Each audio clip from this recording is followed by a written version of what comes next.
NCERT polity का discussion है और आज का टॉपिक है परिशिष्ट। यह अध्याय 56 है। तो चलिए स्टार्ट करते हैं। सबसे पहले नागरिक सम्मान के बारे में डिस्कस करेंगे। तो देखिए, सबसे पहले भारत रत्न के बारे में डिस्कस करेंगे। भारत रत्न सम्मान की स्थापना भारत सरकार के द्वारा 1954 में की गई थी और भारत रत्न जो है ये कला, साहित्य और विज्ञान को आगे बढ़ाने के लिए व्यक्ति के द्वारा की गई विशिष्ट सेवा और जन सेवा में किए गए उत्कृष्ट योगदान करने के लिए यह सम्मान प्रदान किया जाता है, याद रखिएगा। इसके बाद है पद्म विभूषण। यह पुरस्कार किसी भी क्षेत्र में विशिष्ट और उल्लेखनीय सेवा के लिए प्रदान किया जाता है और इसमें सरकारी कर्मचारियों के द्वारा की गई सेवाएं भी शामिल होता है। इसके बाद है पद्म भूषण। यह पुरस्कार किसी भी क्षेत्र में उच्च स्तर के उल्लेखनीय सेवाओं के लिए प्रदान किया जाता है और इसमें भी सरकारी कर्मचारियों के द्वारा की गई सेवाएं भी शामिल होता है। इसके बाद है पद्मश्री।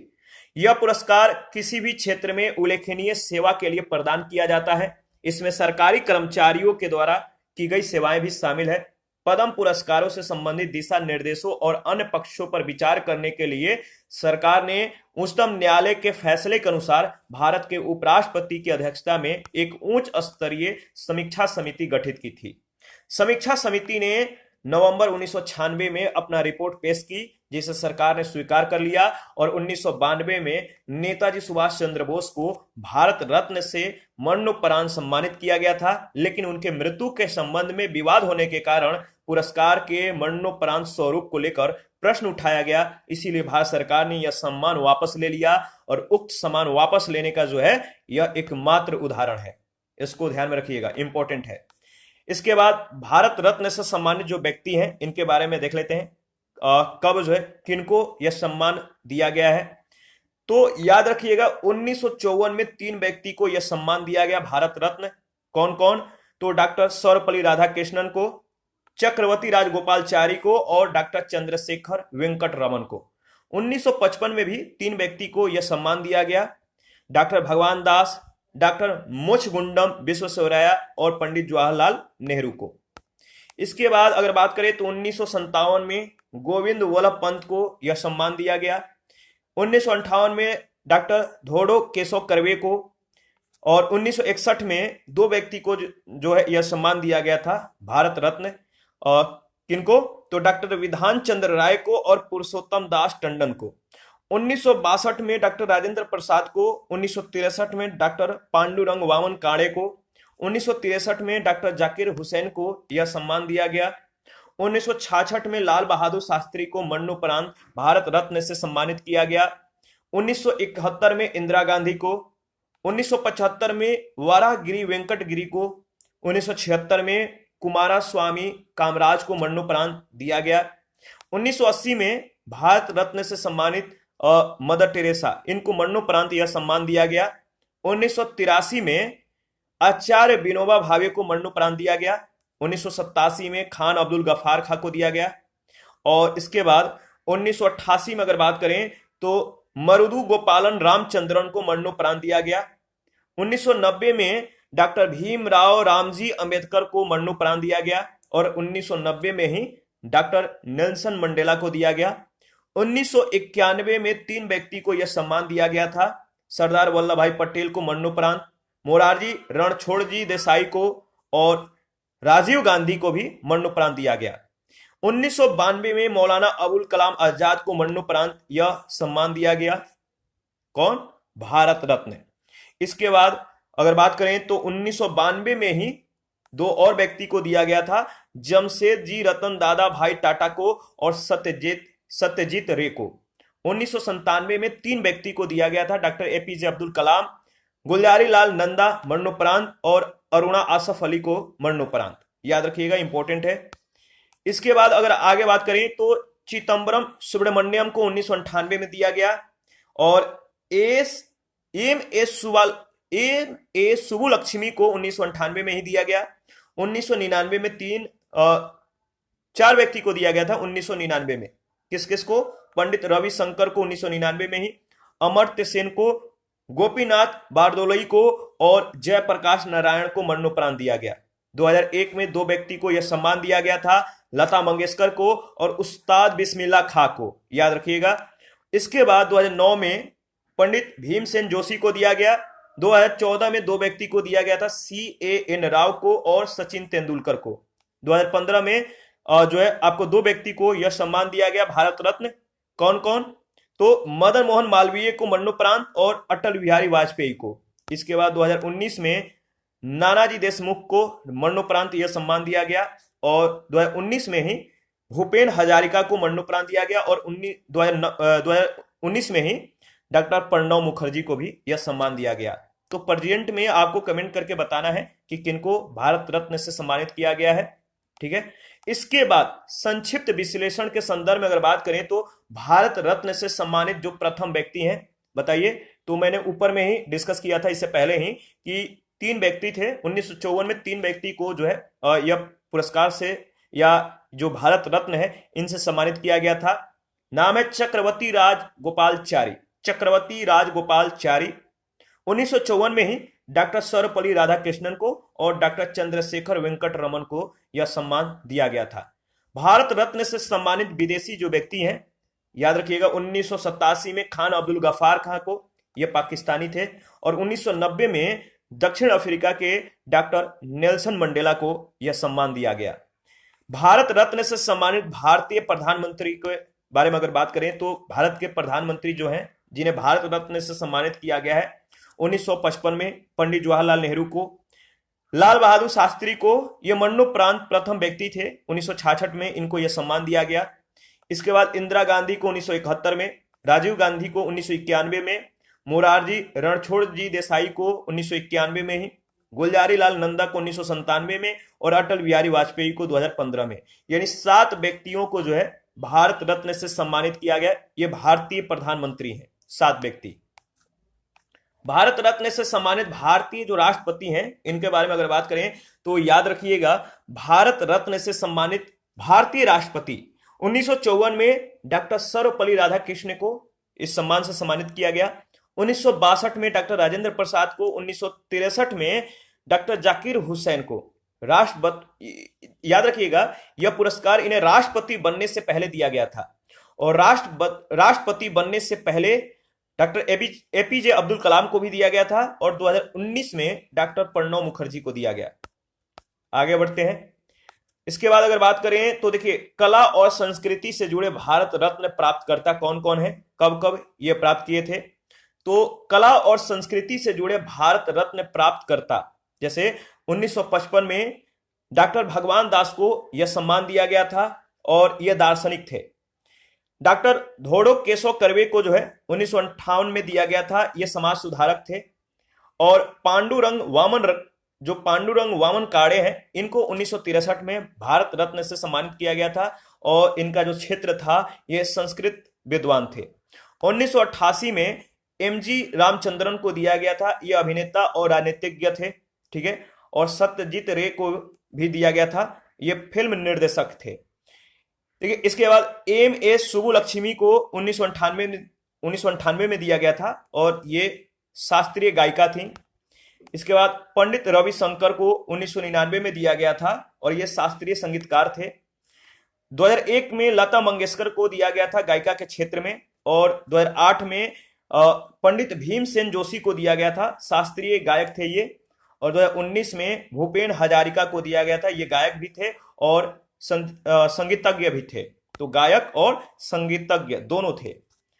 इसके बाद अगर बात करें तो भारत रत्न से सम्मानित अन्य व्यक्ति जो है, जैसे 1955 में डॉक्टर M विश्वेश्वरैया को जो है यह सम्मान दिया गया था, ये इंजीनियर थे।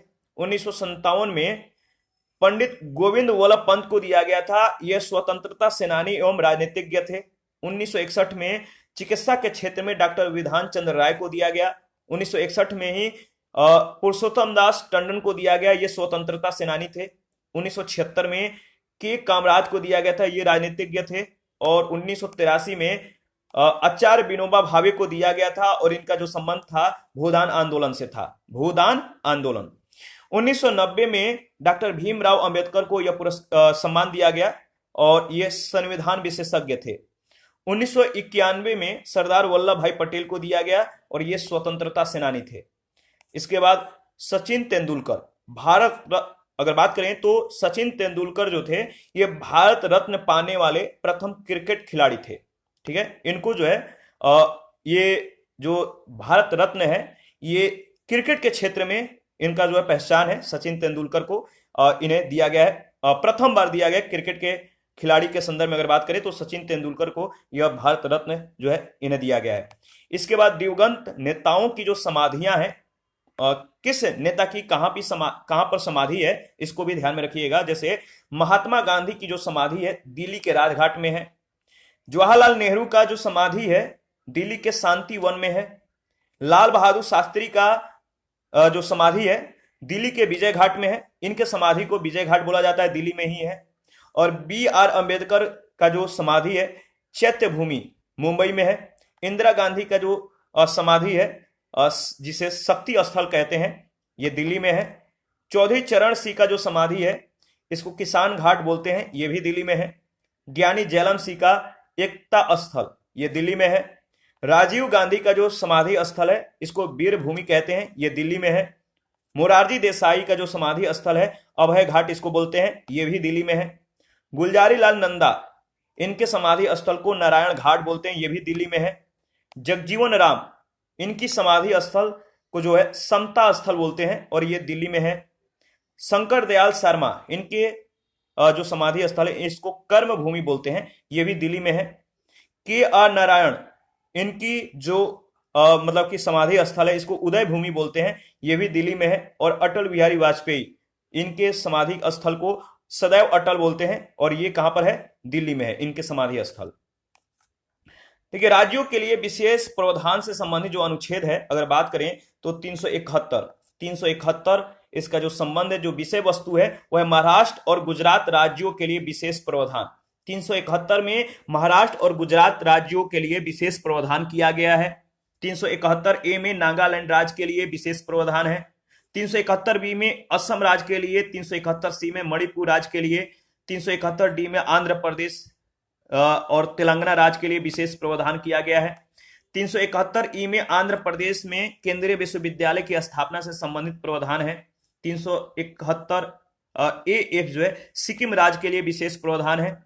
371G जो है 371G इसका जो संबंध है वह है मिजोरम राज्य के लिए विशेष प्रावधान। 371H से जो संबंध है वो क्या है, देखिए 371F है, ठीक है, यहां पर थोड़ा सा मिस्टेक हो गया था। 371F जो है इसका जो संबंध है सिक्किम राज्य के लिए विशेष प्रावधान से है। और 371H का जो संबंध है अरुणाचल प्रदेश राज्य के लिए विशेष प्रावधान से। 371I का जो संबंध है गोवा राज्य के लिए है। और 371J का जो संबंध है कर्नाटक राज्य के लिए विशेष प्रावधान, याद रखिएगा। इसके बाद अगर बात करें तो जनजातीय क्षेत्र जो है, जैसे असम का जो जनजातीय क्षेत्र है इसको ध्यान में रखना है, यहां से कई बार प्रश्न पूछे गए हैं। जैसे उत्तरी कछार पहाड़ी जिला ये जनजातीय क्षेत्र है असम का। कार्बी आंगलांग जिला और बोडोलैंड प्रदेश क्षेत्र जिला ये सभी असम के जनजातीय क्षेत्र हैं। मेघालय का जो जनजातीय क्षेत्र है खासी है, जयंतिया है, गारो पहाड़ियां हैं। त्रिपुरा का याद रखिएगा, त्रिपुरा जनजातीय क्षेत्र जिला है। और मिजोरम का चकमा, मारा और लाई जिला है, ठीक है, याद रखिएगा, यहां से कई बार प्रश्न पूछे जाते हैं। इसके बाद अगर बात करें तो राष्ट्राध्यक्षों या शासनाध्यक्षों के जो निवास स्थल हैं इसके बारे में दिया गया। जैसे यहाँ पे जो इंफॉर्मेशन है आपको ध्यान में रखना है, वैसे मैं इसको स्किप करूंगा तो आप बुक से या PDF से इसको कवर कर लीजिएगा। जैसे यहाँ पे है जो क्रेमलिन भवन है ये किस देश के मतलब कि राष्ट्राध्यक्ष या शासनाध्यक्ष का मतलब कि ये भवन है। तो देखिए ये मॉस्को के यानी रूस, ये मॉस्को में है क्रेमलिन, और ये रूस के राष्ट्रपति का जो है भवन है। जैसे इसके बाद दूसरा जो है 24 ससेक्स ड्राइव ये ओटावा में है, कनाडा के प्रधानमंत्री का ये भवन है। और भारत का जो राष्ट्रपति है इनके भवन को जो है राष्ट्रपति भवन बोलते हैं। और ये कहां पर है, रायसीना हिल्स में है, ये नई दिल्ली में है। लंदन का जो मतलब कि लंदन के जो राष्ट्राध्यक्ष हैं इनके जो भवन है इसको बोलते हैं 10 डाउनिंग स्ट्रीट, और ये मतलब कि कहां पर है, लंदन में, ब्रिटेन के प्रधानमंत्री का ये भवन है। तो इसी तरह आप जो है एक बार इसको एनालिसिस करके आगे बढ़िएगा। इसके बाद है नियामक निकाय। नियामक निकाय जैसे बीमा नियामक एवं विकास प्राधिकरण इरडा, इसकी स्थापना 1999 में किया गया था और इसका जो संबंध है बीमा क्षेत्र से है। भारतीय प्रतिभूति एवं विनिमय बोर्ड यानी सेबी, इसकी स्थापना 1992 में किया गया था, इसका संबंध क्षेत्र शेयर बाजार है। भारतीय प्रतिस्पर्धा आयोग, इसकी स्थापना 2002 में किया गया था और इसका संबंध व्यापार प्रबंधन से है। भारतीय दूरसंचार नियामक प्राधिकरण यानी ट्राई, ट्राई का जो स्थापना है कब हुआ था 1997 में और इसका संबंध जो है दूरसंचार से है। पेट्रोलियम और प्राकृतिक गैस नियामक बोर्ड, इसकी स्थापना 2006 में किया गया था और इसका संबंध पेट्रोलियम एवं परिषद से है। केंद्रीय विद्युत नियामक आयोग की स्थापना 2003 में किया गया था और इसका संबंध विद्युत से है। परमाणु ऊर्जा नियामक बोर्ड का जो संबंध है 1983 में मतलब कि इसकी स्थापना की गई थी और परमाणु ऊर्जा से इसका संबंध है। पेंशन निधि नियामक एवं विकास प्राधिकरण, इसकी स्थापना 2013 में किया गया था और इसका जो संबंध है पेंशन से है। हाउस रेगुलेटरी अथॉरिटी का गठन जो है या स्थापना जो है 2013 में हुआ था और इसका जो संबंध है आवास से है। और प्रसार भारती का जो स्थापना 1997 में हुआ था और इसका जो संबंध है रेडियो एवं दूरदर्शन से। इसके बाद देखिए देश के अर्धसैनिक या सुरक्षा बल, इनका जो नाम है, जो स्थापना, जो मुख्यालय और जो उद्देश्य है इसके बारे में दिया गया है, तो आप इसको जो है एक बार देख लीजिएगा। मैं इसको स्किप कर रहा हूं, ठीक है, या आप वीडियो को पॉज करके जो है आप पूरे एनालिसिस के साथ आगे बढ़ सकते हैं। इसके बाद है प्रमुख देश के नागरिक सम्मान। प्रमुख देश के जो नागरिक सम्मान है इसके बारे में देख लेते हैं। तो क्या है, जैसे अमेरिका का सर्वोच्च नागरिक सम्मान जो है इसको बोलते हैं the presidential medal of freedom. Britain का जो सर्वोच्च नागरिक सम्मान है इसको बोलते हैं the order of merit. France का सर्वोच्च नागरिक जो सम्मान है इसको बोलते हैं palm academics, palm academics. Canada का सर्वोच्च नागरिक सम्मान को बोलते हैं ऑर्डर ऑफ कनाडा। इसके बाद बेल्जियम का जो सर्वोच्च सम्मान है इसको बोलते हैं commander of the order of Leopold II। Mexico का सर्वोच्च नागरिक जो है सम्मान इसको बोलते हैं the order of Aztec eagle. और जापान का सर्वोच्च नागरिक पुरस्कार को बोलते हैं order of the rising sun. याद रखिएगा। यहां पे देखिए प्रमुख संस्थाओं की सदस्य संख्या दिया गया है, तो इसको मैं स्किप कर देता हूं। आप देख लीजिएगा कि संविधान सभा में कितने सदस्य संख्या, संविधान सभा में कितने सदस्य थे, कितने प्रांतों से, कितने देशीय रियासतों से और कितने जो है कमिश्नरी क्षेत्रों से, ठीक है। लोकसभा में अधिकतम सदस्य संख्या कितना हो सकता है, राज्यसभा में कितना हो सकता है, विधानसभा में कितना हो सकता है, ठीक है। आप एक बार देख के आगे बढ़िएगा। इसके बाद अगर बात करें तो प्रमुख आयोग और समितियां, इसके बारे में हम लोग डिस्कस करेंगे। यहां से प्रश्न कई बार पूछे गए हैं। जैसे सरदार स्वर्ण सिंह समिति का जो गठन था 1976 में हुआ था और इसका जो संबंध था क्या था, इसका संबंध 42वें संविधान संशोधन 1976 था और 10 मूल कर्तव्यों का इसमें समावेश किया गया था। तो जो मतलब कि जो मूल कर्तव्य है इसका जो संबंध है किस समिति से, तो सरदार स्वर्ण सिंह समिति 1976 और 42वें संविधान संशोधन के माध्यम से इस कर्तव्य को जोड़ा गया था। केंद्र राज्य संबंधों पर अनुशंसाओं के लिए जो समिति का गठन हुआ था इसको बोलते हैं सरकारिया आयोग 1983 में। राज्यों का पुनर्गठन भाषा के आधार पर नहीं होना चाहिए, इसके लिए जो समिति का गठन हुआ था इसको बोलते हैं धर आयोग। धर आयोग की अध्यक्षता में एसके धर 1947-48 में इसका गठन हुआ था। राज्य का पुनर्गठन देश की सुरक्षा, एकता और आर्थिक समृद्धि के आधार पर किया जाए, इसके लिए जो है किसकी अध्यक्षता में समिति या आयोग का गठन किया गया था, तो जेवीपी समिति की अध्यक्षता में, यानी जवाहरलाल नेहरू, वल्लभ भाई पटेल और पट्टाभी सीतारमैया की अध्यक्षता में 1948 में इस आयोग का गठन किया गया था। याद रखिएगा। इसके बाद राज्यों के गठन के लिए भाषा के आधार पर बनाया गया, इसी के आधार पर राज्य पुनर्गठन अधिनियम बनाया गया। तो बताइए इस आयोग का गठन कब हुआ था, तो इस आयोग का गठन 1956 में हुआ था, राज्य पुनर्गठन आयोग। और किसकी अगर बात करें तो किसकी मतलब की अध्यक्षता में, तो सैयद फजल अली, हृदयनाथ कुंजरू और के.एम. पणिकर के नेतृत्व में। इसके बाद कुल 22 सदस्य, 15 लोकसभा से और 7 राज्यसभा से। इसका मुख्य कार्य भारत के लोक लेखा तथा अगर बात करें तो CAG के रिपोर्ट का निरीक्षण करना है। इसके लिए जो समिति का गठन हुआ इसको बोलते हैं, मतलब इस समिति को बोलते हैं लोक लेखा समिति, ठीक है। पब्लिक अकाउंट कमिटीज, इसमें कुल 22 सदस्य होते हैं, 15 लोकसभा से, 7 राज्यसभा से। और इसका मुख्य कार्य क्या है? लोक लेखा तथा सीएजी के रिपोर्ट का निरीक्षण करना। इसके बाद प्राक्कलन समिति, एस्टिमेट कमिटी, इसमें कुल 30 सदस्य होते हैं और ये सभी 30 जो मेंबर होते हैं ये पूरी लोकसभा से होते हैं, इसको भी ध्यान में रखिएगा। और प्रशासनिक दक्षता एवं मितव्ययता बढ़ाने के लिए जो है मतलब कि वैकल्पिक नीतियों का सुझाव और संसद में प्राक्कलन के लिए सुझाव के लिए यह समिति कार्य करती है। ठीक है, प्राक्कलन समिति का गठन किया गया था। देखिए, इसके बाद संयुक्त संसदीय समिति जेपीसी, लोकसभा और राज्यसभा के सदस्य मतलब कि इसमें रहते हैं और यह एक एडहॉक समिति है। कोठारी आयोग, इसका गठन 1976 में हुआ था डीएस कोठारी की अध्यक्षता में, और इसका जो मतलब उद्देश्य था भारतीय उच्च सिविल सर्विसेज में परीक्षा और भर्ती से संबंधित नीतियां और विधियों के लिए आर्थिक नियोजन के लिए मंत्री परिषद के प्रति उत्तरदायी संगठन की जो सिफारिश था, इसके लिए नियोगी आयोग का जो है गठन किया गया था केसी नियोगी की अध्यक्षता में 1946 में।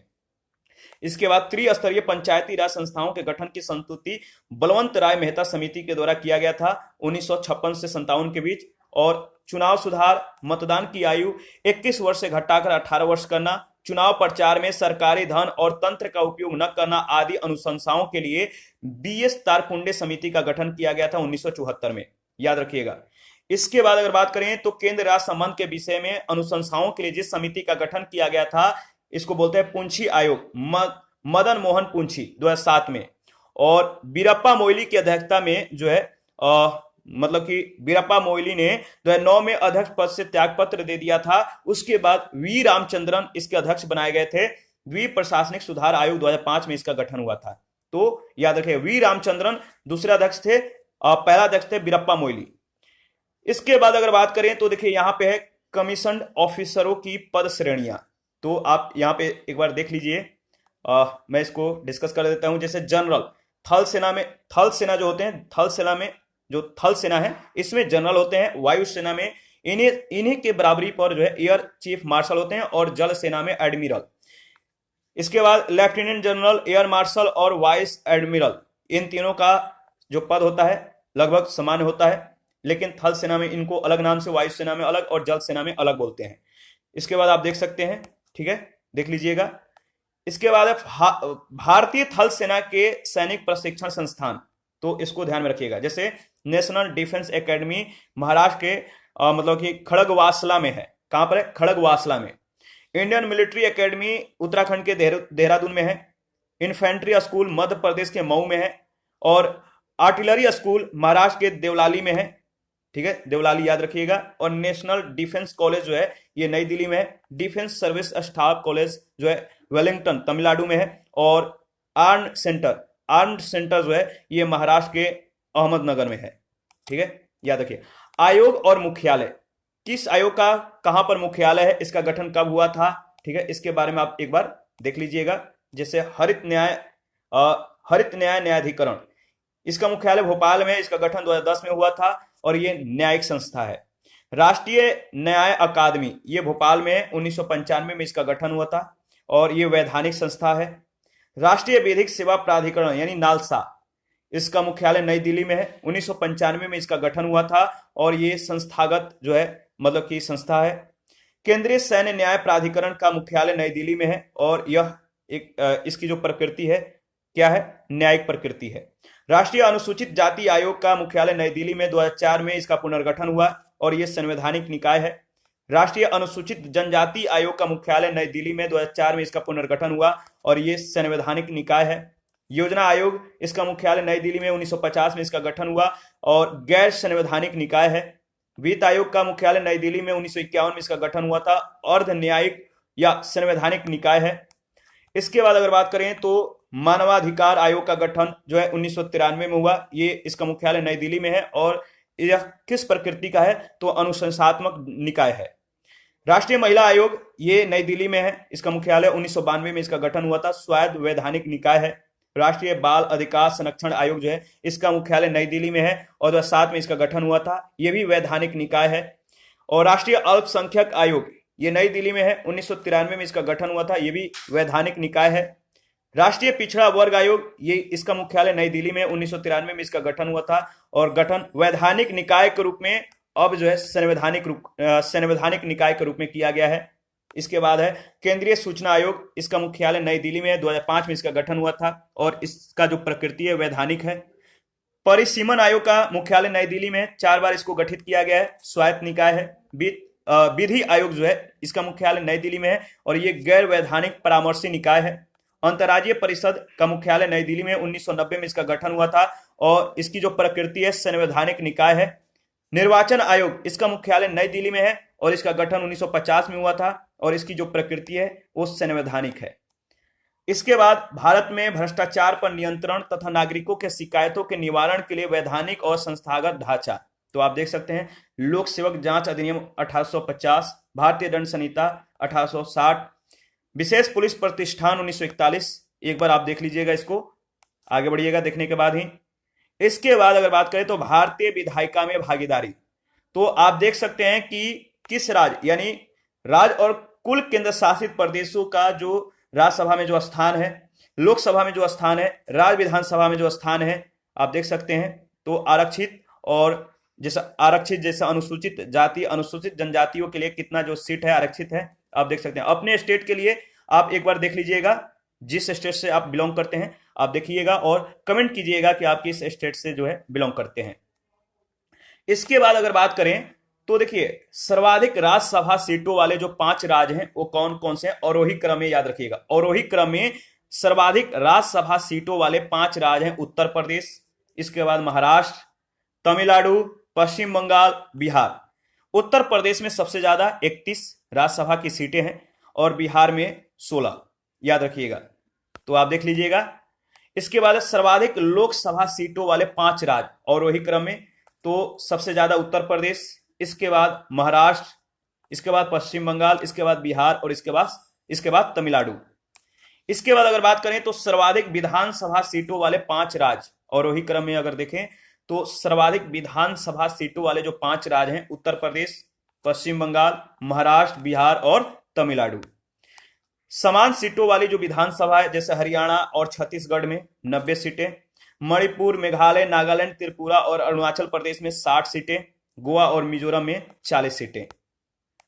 देखिए जम्मू कश्मीर विधानसभा में कुल सीटों की संख्या 114 है, जिनमें से 24 सीटें पाकिस्तान अधिकृत कश्मीर के लिए रिक्त रखी गई है। इसीलिए वर्तमान में जम्मू कश्मीर विधानसभा के कुल निर्वाचन योग्य सीटों की जो संख्या है वह है 90। इसके बाद अगर बात करें तो विभिन्न राज्यों की विधान परिषदों की जो सदस्य संख्या है अवरोही क्रम में पहले स्थान पर उत्तर प्रदेश, दूसरे स्थान पर महाराष्ट्र, बिहार, कर्नाटक, आंध्र प्रदेश और तेलंगाना।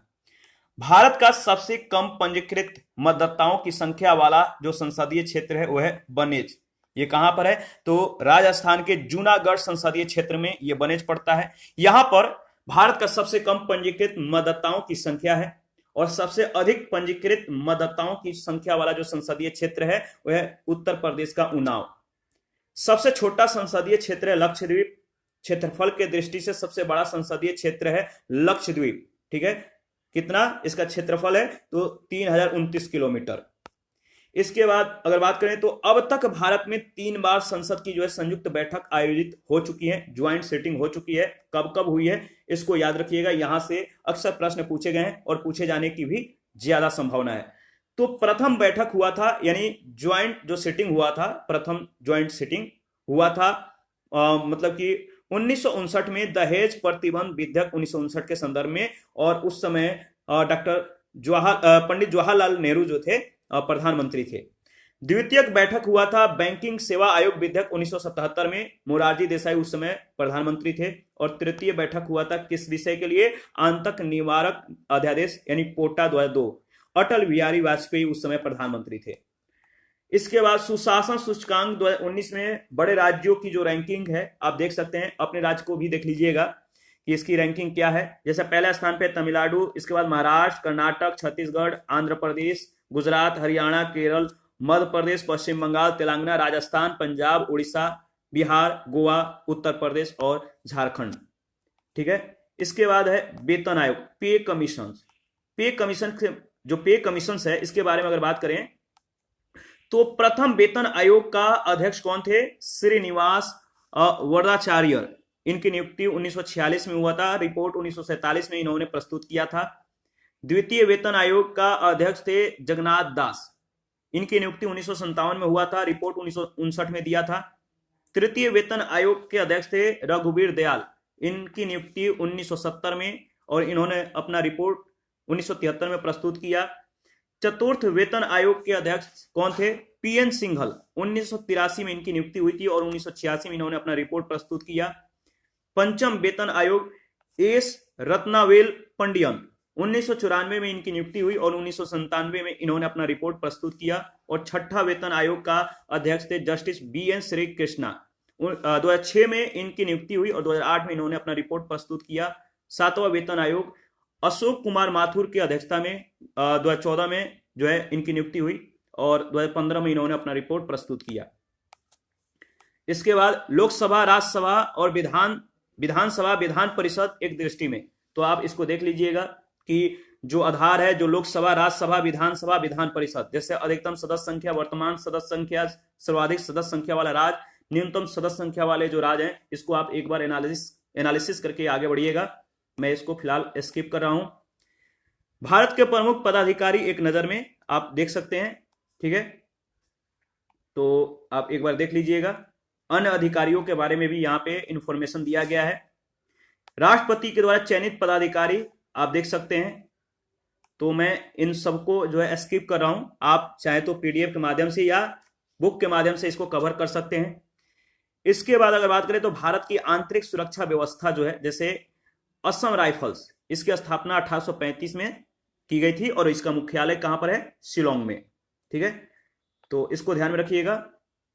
इसके बाद केंद्रीय रिजर्व पुलिस जो बल है सीआरपीएफ, इसकी स्थापना कब हुआ था बताइए? तो इसकी स्थापना 1939 में हुआ था, नई दिल्ली में इसका मुख्यालय है। होम गार्ड्स, इसकी स्थापना 1946 में हुआ था, कई राज्यों में इसके जो है मुख्यालय हैं। राष्ट्रीय कैडेट कोर एनसीसी की स्थापना 1948 में हुआ था, नई दिल्ली में इसका मुख्यालय है। प्रादेशिक सेना, इसका स्थापना 1949 में हुआ था, कई राज्यों में इसका मुख्यालय है। भारत तिब्बत सीमा जो पुलिस है आईटीबीपी, इनका स्थापना 1962 में हुआ था, नई दिल्ली में इसका मुख्यालय है, याद रखिएगा। इसके बाद सीमा सुरक्षा बल बीएसएफ, इनकी स्थापना 1965 में हुआ था और इनका जो मुख्यालय है वो कहां पर है? नई दिल्ली में। तट रक्षा बल कोस्ट गार्ड, इनकी स्थापना कब हुआ था? 1978 में, नई दिल्ली में इनका मुख्यालय है। सीआईएसएफ केंद्रीय औद्योगिक सुरक्षा बल, 1969 में इनका गठन हुआ था, नई दिल्ली में इनका मुख्यालय है। और राष्ट्रीय सुरक्षा गार्ड एनएसजी, इनकी स्थापना 1984 में हुआ था, नई दिल्ली में इनका मुख्यालय है। और त्वरित कार्य बल आरएएफ, इनकी स्थापना 1992 में हुआ था, नई दिल्ली में इनका मुख्यालय है। और राज्य पुलिस, इनकी स्थापना 1991 में हुआ था और कई राज्यों में, यानी राज्यों में इनका मुख्यालय होता है। इसके बाद प्रमुख राज्यों का जो स्थापना दिवस है आप देख सकते हैं। नागालैंड दिवस कब मनाया जाता है? मणिपुर, मेघालय और त्रिपुरा दिवस 21 जनवरी को, नागालैंड दिवस 1 दिसंबर को, जम्मू कश्मीर दिवस 6 फरवरी को, मिजोरम और अरुणाचल प्रदेश दिवस 20 फरवरी को, अंडमान निकोबार द्वीप समूह जो है 11 मार्च को, बिहार दिवस 22 मार्च को, राजस्थान दिवस जो है 30 मार्च को, उड़ीसा दिवस 1 अप्रैल को, तमिलनाडु दिवस 14 अप्रैल, हिमाचल प्रदेश 15 अप्रैल, गुजरात और महाराष्ट्र दिवस 1 मई को, सिक्किम दिवस 16 मई को, तेलंगाना दिवस 2 जून को, 1 नवंबर को उत्तर प्रदेश, पंजाब, हरियाणा, मध्य प्रदेश, छत्तीसगढ़, कर्नाटक, केरल और आंध्र प्रदेश दिवस मनाया जाता है। तो आप इसको एक बार देख लीजिएगा कि आप किस राज्य से बिलोंग करते हैं और उसकी स्थापना दिवस क्या है। भारतीय संविधान की अन्य देशों के संविधान से अगर तुलना करें तो आप यहां पे एक बार देख सकते हैं, बहुत ज्यादा इंपॉर्टेंट है। भारतीय संविधान की अन्य देशों के संविधान से तुलना, जो भारत का संविधान है अन्य देशों के संविधान से तुलना करेंगे। तो चलिए स्टार्ट करते हैं। देखिए, भारत का जो संविधान है, इसकी जो पहली विशेषता है कि भारत का संविधान लिखित रूप में है। ब्रिटेन का अलिखित, अमेरिका का संविधान लिखित है, रूस में न तो लिखित है न अलिखित है। इसका जो मामला है विशेषता के संदर्भ में सुने हैं। जापान, यहां का संविधान लिखित है, फ्रांस का भी लिखित है, जर्मनी का सुने हैं। भारत, अगर भारत के संदर्भ में देखें तो इसकी जो प्रकृति है किस प्रकार की है, लचीला है या कठोर है? तो भारत का संविधान कुछ मामलों में लचीला भी है और कुछ मामलों में कठोर भी है, यानी इन दोनों का यह सम्मिश्रण है। ब्रिटेन का संविधान लचीला है, अमेरिका का कठोर है, रूस का कठोर है, जापान का संविधान कठोर है, फ्रांस का कठोर है और जर्मनी का भी कठोर है। इसके बाद एकात्मक या संघात्मक के संदर्भ में देखें तो भारत का जो संविधान है एकात्मक लक्षणों सहित संघात्मक व्यवस्था को अपनाता है। ब्रिटेन का संविधान एकात्मक है, अमेरिका का संघीय है, रूस का संघीय है, जापान का एकात्मक, फ्रांस का एकात्मक और जर्मनी का संघीय। संसदीय या अध्यक्षीय लोकतंत्र, तो भारत संसदीय लोकतंत्र है, ब्रिटेन संसदीय, अमेरिका अध्यक्षीय लोकतंत्र है, रूस अर्ध अध्यक्षीय, जापान संसदीय लोकतंत्र, फ्रांस अर्ध अध्यक्षीय और अर्ध प्रधानमंत्री, जर्मनी संसदीय गणतंत्र। संसदीय संप्रभुता के संदर्भ में अगर बात करें तो याद रखिएगा, जो भारत के संदर्भ में अगर बात करें तो देखिए, भारत गणतंत्र प्रधान देश है, ब्रिटेन संवैधानिक गणतंत्र है, अमेरिका गणतंत्र है, रूस गणतंत्र है, जापान संवैधानिक राजतंत्र है, फ्रांस में गणतंत्र है और जर्मनी गणतंत्र है। राष्ट्रपति के संदर्भ में अगर बात करें तो भारत के जो राष्ट्रपति होते हैं वो नामात्र का और इनका जो निर्वाचन होता है अप्रत्यक्ष रूप से होता है। ब्रिटेन में प्रेसिडेंट नहीं होते हैं, राष्ट्रपति नहीं होते हैं।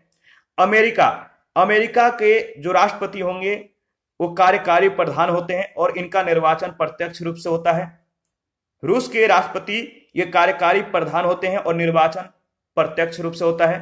जापान में राष्ट्रपति नहीं होते हैं।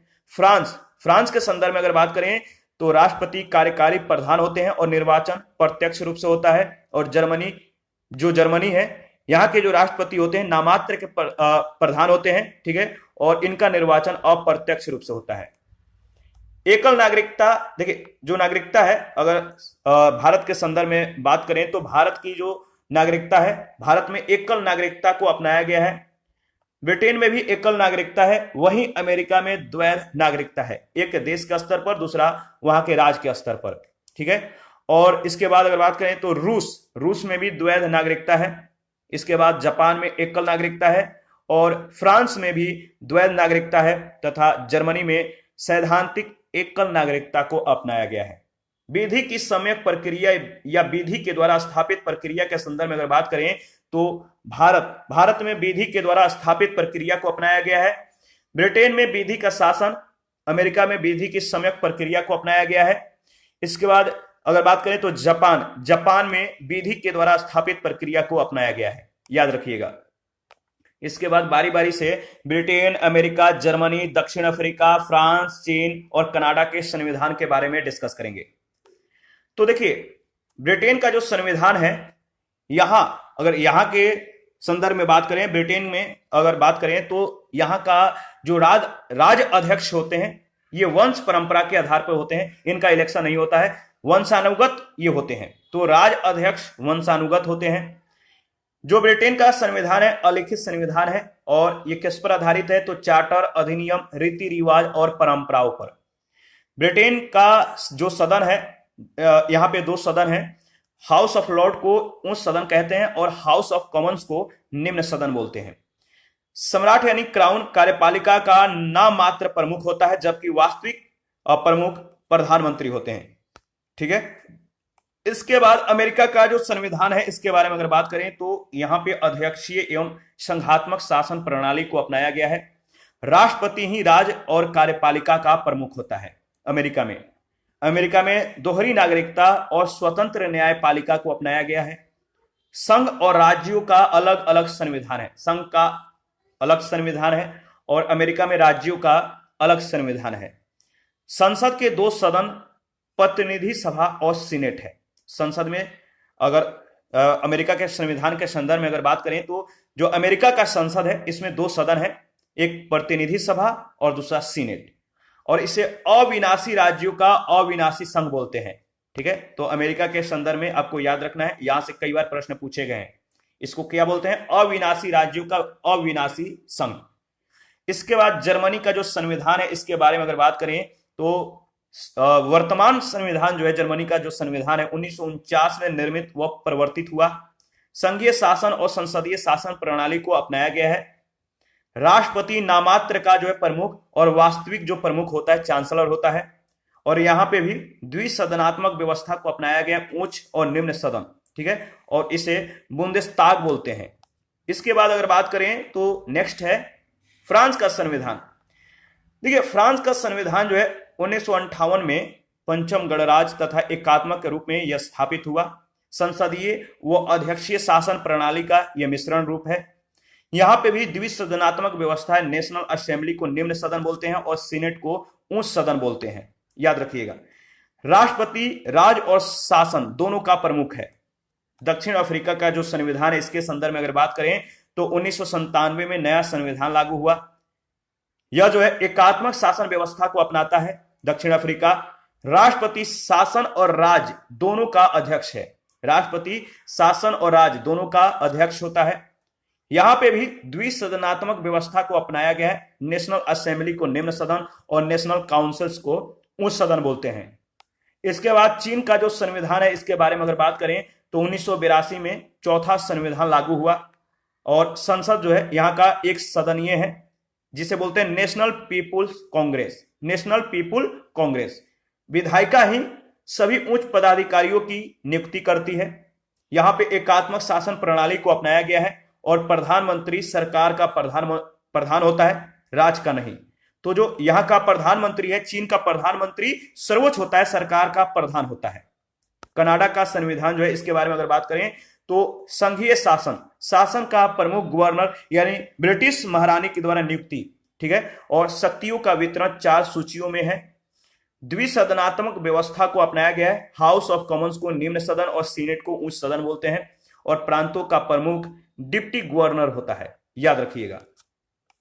इसके बाद संसद की जो प्रमुख समितियां हैं, इसके बारे में डिस्कस करेंगे। बहुत ज्यादा इंपॉर्टेंट है, यहां से कई बार प्रश्न पूछे जाते हैं। तो संसदीय समितियों के बारे में पहला है, देखिए, अगर वित्तीय समितियों के बारे में अगर बात करें तो वित्तीय समितियों के संदर्भ में 3 समितियां आते हैं। नाम है लोक लेखा, प्राक्कलन और सार्वजनिक उपक्रम समिति। तो ये वित्तीय समितियां हैं। लोक लेखा समिति में 22 सदस्य होते हैं, 15 लोकसभा से और 7 राज्यसभा से, याद रखिएगा।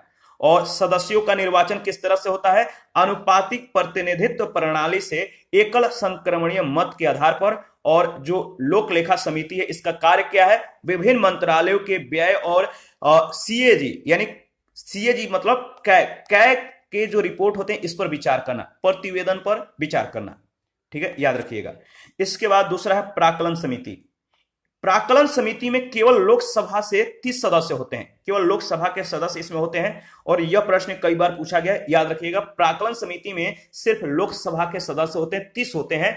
और सदस्यों का जो निर्वाचन होता है अनुपातिक प्रतिनिधित्व प्रणाली से एकल संक्रमणीय मत के आधार पर, ठीक है। और इसका जो कार्य है प्राक्कलन समिति का, धन प्राक्कलनों में निहित नीति के अनुरूप व्यय की जांच करना। तीसरा है सार्वजनिक उपक्रम समिति।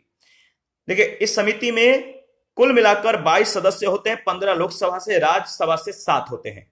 और इनका निर्वाचन अनुपातिक प्रतिनिधित्व प्रणाली से एकल संक्रमणीय मत के आधार पर होता है। और कार्य क्या है सार्वजनिक उपक्रम समिति का? तो सार्वजनिक प्रतिष्ठानों के लेखा एवं प्रतिवेदन यानी रिपोर्ट की समीक्षा और समीक्षा करना।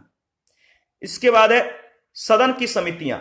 सदन की जो समितियां हैं, पहला है कार्य मंत्रणा समिति, दूसरा है नियम समिति, तीसरा है गैर संसद सदस्यों से निर्मित विधेयक तथा संकल्प समिति। देखिए, जो कार्य मंत्रणा समिति है, इसमें कुल मिलाकर लोकसभा के अध्यक्ष सहित 15 और राज्यसभा में सभापति सहित 11 सदस्य होते हैं। यानी कुल मिलाकर 15, 11 यानी आपके हो गए 26।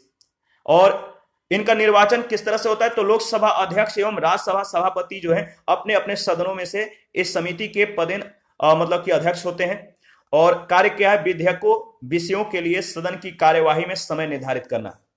इसके बाद दूसरा जो है, जो सदन की जो समितियां हैं, जैसे दूसरा है नियम समिति। इसमें लोकसभा की समिति 15 और राज्यसभा की समिति 16, याद रखिएगा। 15 लोकसभा से और राज्यसभा की जो समिति होती है 16 होते हैं नियम समिति में। और लोकसभा अध्यक्ष पदेन अध्यक्ष होता है, ठीक है। और कार्य क्या है? तो संसदीय कार्यवाही और नामित लोकसभा अध्यक्ष की प्रक्रिया पर विचार करना। इसके बाद गैर संसद सदस्यों से निर्मित विधेयक तथा संकल्प समिति। इसमें 15 ये जो समिति है 15 सदस्यों से बनता है और उपाध्यक्ष पदेन अध्यक्ष होता है। और कार्य क्या है, तो सदस्यों के द्वारा प्रस्तुत संविधान संशोधन विधेयक की जांच करना और गैर सरकारी विधेयकों का वर्गीकरण एवं समय का निर्धारण करना। इसके बाद है जांच समितियां। जांच समिति में याचिका समिति और विशेषाधिकार समिति आता है। तो दो समितियां हैं, याचिका और विशेषाधिकार, याद रखिएगा। याचिका समिति में लोकसभा से 10 और राज्यसभा से लोकसभा से 15 और राज्यसभा से 10 सदस्य नामित होते हैं, यानी कुल मिलाकर 25 सदस्य इसमें जो है शामिल होते हैं याचिका समिति में। और लोकसभा अध्यक्ष के द्वारा ये नामित किए जाते हैं। इनका जो निर्वाचन होता है किसके द्वारा होता है, तो लोकसभा अध्यक्ष के द्वारा। और कार्य क्या है, तो सभी याचिकाओं का परीक्षण करना जो लोकसभा में प्रस्तावित होने के बाद उसे सौंपी जाती है। ठीक है। और अगर बात करें नेक्स्ट, तो विशेषाधिकार जो समिति है इसमें भी जो है 25 सदस्य होते हैं, लोकसभा से 15 और राज्यसभा से 10। लोकसभा अध्यक्ष के द्वारा इनकी नियुक्ति होती है और याचिकाओं में की गई प्रमुख शिकायतों के संबंध में अपना रिपोर्ट देना और संसद के किसी सदन या अध्यक्ष के द्वारा विशेषाधिकार उल्लंघन से संबंधित मामलों की जांच करना इनका कार्य है। इसके बाद है संवीक्षण समितियां, याद रखिएगा। संवीक्षण समितियां जो है 3 है, सरकारी आश्वासनों से संबंधित समिति, अधीनस्थ विधान संबंधी समिति और कानून समिति। देखिए, सरकारी आश्वासनों से संबंधित जो समिति है इसमें लोकसभा के 15 सदस्य शामिल होते हैं और इनकी नियुक्ति 1 वर्ष के लिए होती है। और कार्य क्या है, तो सरकार या मंत्रियों के द्वारा दिए जाने वाले आश्वासन पूरे किए गए या नहीं इस बात की जांच करना, रिपोर्ट प्रस्तुत करना। दूसरा, अधीनस्थ विधान संबंधी समिति। इसमें भी लोकसभा के 15 सदस्य शामिल होते हैं और इसका कार्यकाल 1 वर्ष का होता है। और इसका कार्य क्या है, अधीनस्थ विधान संबंधी समिति का संविधान के द्वारा दिए गए विनियमों यानी प्रदत्त विनियमों, नियमों और उप नियमों तथा प्रदत्त शक्तियों का प्राधिकारियों के द्वारा उचित प्रयोग की जांच करना कि वो उचित तरीके से इसका प्रयोग करते हैं या नहीं। इसके बाद कानून समिति है और इसमें भी लोकसभा के 15 सदस्य होते हैं। इसका पदेन अध्यक्ष लोकसभा का अध्यक्ष होता है और सरकार के द्वारा बनाए जा रहे नियमों और अधिनियमों की यह जांच करता है, कानून समिति। इसके बाद है सेवा समितियां। सेवा समितियां एक समितियां हैं सेवा समिति के संदर्भ में, सामान्य परियोजना समिति, और इसमें लोकसभा के 20 सदस्य शामिल होते हैं। लोकसभा अध्यक्ष पदेन अध्यक्ष होता है और सदन की कार्य प्रणाली के संगठन तथा सुधार से संबंधित विषयों पर यह परामर्श देता है, सलाह देता है। देखिए, अन्य प्रमुख समितियां हैं जो सेवा समितियां हैं वह आवास समिति, ग्रंथालय समिति, संसद सदस्यों के वेतन भत्तों से संबंधित संयुक्त समिति इत्यादि, याद रखिएगा। और इसी के साथ आज का सेशन जो है हम लोग समाप्त करते हैं। नेक्स्ट सेशन में जो है देखिए राज्य व्यवस्था समसामयिकी है, तो इसके बारे में हम लोग जो है देखिए जैसे उत्तराखंड जमींदारी उन्मूलन और भूमि सुधार अधिनियम दिया गया 2003, जम्मू कश्मीर पुनर्गठन संशोधन विधेयक 2021, जो इसमें इंपॉर्टेंट होगा उसको हम लोग डिस्कस करेंगे। अच्छा चलिए इसको डिस्कस ही कर लेते हैं, कंप्लीट कर लेते हैं आज इस सेशन में राज्य व्यवस्था समसामयिकी। तो देखिए जो इंपॉर्टेंट है, आप अगर उत्तराखंड के जमींदारी उन्मूलन और भूमि सुधार अधिनियम को देखना चाहते हैं तो आप देख लीजिएगा, लेकिन जो जम्मू और कश्मीर पुनर्गठन संशोधन विधेयक 2021 है ये बहुत ज्यादा इंपॉर्टेंट है, हाईलाइटेड था, तो इसके बारे में हम लोग डिस्कस कर लेते हैं। बाकी जो स्किप किया जा रहा है आप बुक से या पीडीएफ के माध्यम से इसको कवर कर लीजिएगा। तो देखिए 8 फरवरी 2021 को राज्यसभा के द्वारा जम्मू और कश्मीर पुनर्गठन संशोधन विधेयक 2021 पारित किया गया। कब? 2021 को 8 फरवरी को, ठीक है। और इसके अंतर्गत अगर बात करें तो आईएएस भारतीय प्रशासनिक सेवा, भारतीय पुलिस सेवा यानी आईपीएस और आईएफएस यानी भारतीय वन सेवा के जम्मू और कश्मीर कैडर को अरुणाचल प्रदेश, गोवा, मिजोरम और केंद्र शासित प्रदेश कैडर के साथ मिलाने का प्रावधान किया गया है, ठीक है, याद रखिएगा। इसके बाद अगर बात करें तो असम निरसन विधेयक 2020, देखिए जो फिलहाल की जो घटनाएं हैं 2020 से 2022-23 के बीच में ये बहुत ज्यादा इंपॉर्टेंट हो जाते हैं, तो इसको आपको ध्यान में रखना है। तो 30 दिसंबर 2020 को असम विधानसभा ने राज्य में संचालित मदरसों को नियमित स्कूल में परावर्तित करने के लिए जो है असम निरसन विधेयक 2020 को पारित किया था। किसके लिए? तो जो असम विधानसभा इसने क्या किया कि राज्य में जो चल रहे मदरसे हैं इन मदरसों को नियमित स्कूल में, रेगुलर स्कूल में परिवर्तित करने के लिए यह जो है निरसन विधेयक लाया गया था। और इस विधेयक में असम मदरसा शिक्षा जो प्रादेशिक अधिनियम 1995 था और असम मदरसा जो शिक्षा था, यह अधिनियम 2018, तो 1995 और 2018 को निरस्त करके रद्द करके यह प्रस्ताव लाया गया। ठीक है, इसके बाद है असम राजभाषा संशोधन विधेयक। ठीक है, 22 दिसंबर 2020 को असम राज मंत्रिमंडल ने बोडो भाषा यानी देवनागरी लिपि को राज्य की सहयोग भाषा के रूप में जो है अपनाने के लिए असम राजभाषा संशोधन विधेयक को अनुमति प्रदान की। बोडो भाषा, इसको ध्यान में रखिएगा। इसके बाद है उत्तर प्रदेश विधि विरुद्ध धर्म संपरिवर्तन प्रतिषेध अध्यादेश 2020। देखिए 24 नवंबर 2020 को उत्तर प्रदेश मंत्रिमंडल ने इस अध्यादेश को, ठीक है, इस अध्यादेश को मंजूरी दे दी और 28 नवंबर 2020 को राज्यपाल की अनुमति प्राप्त हो गया। इस अध्यादेश के अंतर्गत विवाह के लिए छल कपट, प्रलोभन देने या बलपूर्वक धर्मांतरण कराए जाने पर प्रतिबंध लगाया गया है। बलपूर्वक धर्म परिवर्तन के मामले में 1 से 5 वर्ष तक की जेल और कम से कम 15,000 रुपए की जुर्माने का प्रावधान किया गया है। नाबालिगों, अनुसूचित जाति, अनुसूचित जनजातियों की महिलाओं के बलपूर्वक धर्म परिवर्तन के मामले में 3 से 10 वर्ष तक का जेल और कम से कम 25,000 रुपए का जुर्माने का प्रावधान है। सामूहिक धर्म परिवर्तन के मामले में 10 वर्ष का जेल और कम से कम 50,000 रुपए के जुर्माने का प्रावधान किया गया है। इसके बाद अगर बात करें तो देखिए मध्य प्रदेश धार्मिक स्वतंत्रता अध्यादेश 2021, इसके बारे में देख लेते हैं। 8 मार्च 2021 को मध्य प्रदेश विधानसभा ने मध्य प्रदेश धार्मिक स्वतंत्रता विधेयक 2021 को पारित किया। इसके अंतर्गत प्रावधान किया गया कि धर्म परिवर्तन के उद्देश्य से किया गया विवाह अकृत यानी शून्य माना जाएगा, इसका कोई वैल्यू न रह जाएगा और इसका उल्लंघन करने पर समान स्थिति में 1 से 5 वर्ष का कारावास और न्यूनतम 25,000 रुपए का जुर्माना होगा। नाबालिग महिला तथा अनुसूचित जाति व जनजातियों के मामलों में 2 से 10 वर्षों का कारावास और 50,000 रुपए का जुर्माना होगा न्यूनतम। इसके अतिरिक्त सामूहिक धर्म परिवर्तन का प्रयास करने पर 5 से 10 वर्षों का कारावास और न्यूनतम 1 लाख रुपए का जुर्माने का प्रावधान। जम्मू कश्मीर राजभाषा अधिनियम 2020, देखिए 26 सितंबर 2020 को राष्ट्रपति ने कश्मीरी, डोगरी, हिंदी, उर्दू और अंग्रेजी को जम्मू और कश्मीर केंद्र शासित प्रदेश की आधिकारिक भाषा का जो है दर्जा देने के लिए जम्मू कश्मीर राजभाषा अधिनियम 2020 को मंजूरी दे दिया। किस किस के लिए? कश्मीरी, डोगरी, हिंदी, उर्दू और अंग्रेजी को। इस अधिनियम में यह भी स्पष्ट कर दिया गया है कि उन प्रशासनिक और विधायी उद्देश्यों के लिए अंग्रेजी का प्रयोग जारी रहेगा जिनके लिए इस अधिनियम से पहले अंग्रेजी का प्रयोग किया जाता था। इसके बाद है उत्तर प्रदेश गोवध निवारण संशोधन अध्यादेश 2020, इसके बारे में डिस्कस करेंगे। उत्तर प्रदेश सरकार ने 9 जून 2020 को उत्तर प्रदेश गोवध निवारण संशोधन अध्यादेश 2020 को स्वीकृति प्रदान कर दी और इसके अंतर्गत गोवंशीय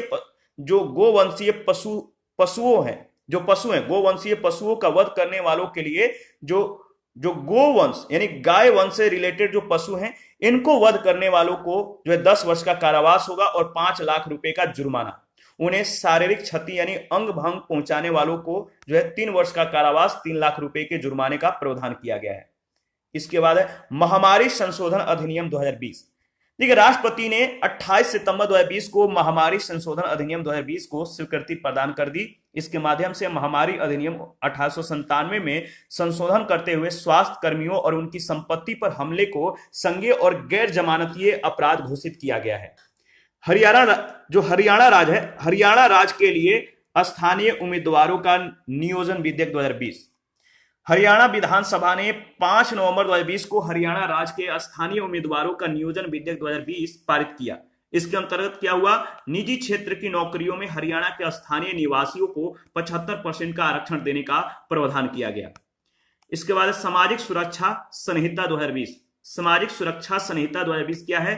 देखिए 23 सितंबर 2020 को क्या हुआ कि राज्यसभा में सामाजिक सुरक्षा संहिता 2020 पारित किया गया और लोकसभा में यह पहले ही पारित हो चुका था।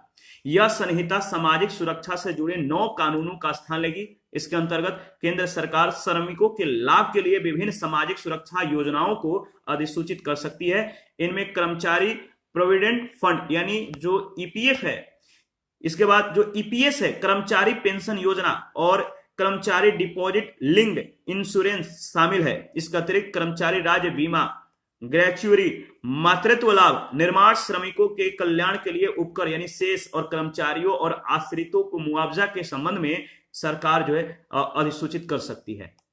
मुस्लिम महिला विवाह अधिकार संरक्षण अधिनियम 2019, इसके बारे में देख लेते हैं, इंपॉर्टेंट है। ये न्यूज में उस समय बहुत काफी चर्चित था। सर्वोच्च न्यायालय के द्वारा 27 अगस्त 2017 को मुस्लिम समाज में प्रचलित तलाक ए बिद्दत, एक बार में जो 3 तलाक की जो व्यवस्था है, तलाक ए बिद्दत, इसको क्या किया गया, 3 तलाक यानी एक बार में 3 तलाक बोलने की जो प्रथा है, इसको जो है इस प्रथा को कुप्रथा मानकर इसे असंवैधानिक घोषित करते हुए केंद्र सरकार ने इस पर जो है कानून बनाने को कहा। और इसी के अंतर्गत केंद्रीय विधि और न्याय मंत्री के द्वारा लोकसभा में 21 जून 2019 को मुस्लिम महिला विवाह अधिकार संरक्षण जो विधेयक 2019 है, इसको प्रस्तुत किया गया।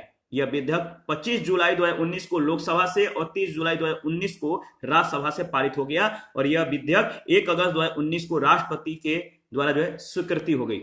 इस विधेयक पर 1 अगस्त 2019 को राष्ट्रपति ने स्वीकृति दे दी और अधिनियम पूर्वगामी विधि से यानी 19 सितंबर 2018 के तिथि से यह लागू हो गया। इस अधिनियम में एक साथ 3 तलाक यानी तलाक ए बिद्दत और ऐसे किसी अन्य त्वरित तलाक की प्रथा अवैध घोषित किया गया। साथ ही इसे संज्ञेय अपराध घोषित किया गया है, जिसके लिए 3 वर्ष के कारावास और जुर्माने का दंड निर्धारित किया गया है। आरोपित व्यक्ति को जमानत देने का अधिकार मजिस्ट्रेट को प्रदान किया गया है। यह तभी संज्ञेय अपराध माना जाएगा जब इसकी सूचना स्वयं पीड़ित महिला के द्वारा या उसके रक्त संबंधी या विवाह से बने संबंधी व्यक्ति के द्वारा दी जाए। पीड़ित मुस्लिम महिला अपने बच्चों के लिए गुजारा भत्ता पाने की अधिकारी होगी, जिसका निर्धारण मजिस्ट्रेट के द्वारा किया जाएगा। मुस्लिम महिला को अपने नाबालिग बच्चों का संरक्षण पाने का अधिकार होगा, जिसका निर्धारण मजिस्ट्रेट के द्वारा किया जाएगा, याद रखिएगा। इसके बाद है वेतन संहिता अधिनियम 2019।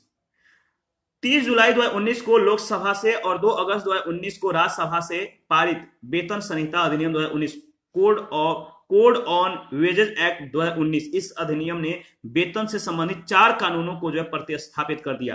पहला जो है वेतन भुगतान अधिनियम 1936, न्यूनतम वेतन अधिनियम 1948, बोनस भुगतान अधिनियम 1965 और चौथा है समान पारिश्रमिक अधिनियम 1976। इन चारों को प्रतिस्थापित कर दिया। इस संहिता के अनुसार श्रमिकों के जीवन स्तर को ध्यान में रखते हुए जो है केंद्र सरकार के द्वारा न्यूनतम वेतन का निर्धारण किया जाएगा और 5 वर्ष से कम, अगर बात करें 5 वर्ष से कम के अंतराल पर इसकी समीक्षा की जाएगी। नियोक्ता सरकार के द्वारा निर्धारित न्यूनतम वेतन से कम का भुगतान नहीं कर सकेंगे। यह संहिता समान कार्य अथवा समान प्रकृति के कार्य के लिए कर्मचारियों के भर्ती और वेतन से संबंधित मामलों में लैंगिक विभेद पर जो है प्रतिबंध लगाती है, भेदभाव पर मतलब लिंग भेदभाव पर जो है प्रतिबंध लगाती है। ठीक है, इसी के साथ आज का सेशन समाप्त करते हैं। नेक्स्ट सेशन में हम लोगों ने जितने भी पॉलिटी का एनसीईआरटी पॉलिटी सार संग्रह का जितने भी टॉपिक कवर किया है उस पर आधारित एमसीक्यूज करेंगे, ताकि आपको एक बार रिवीजन फिर से हो जाए।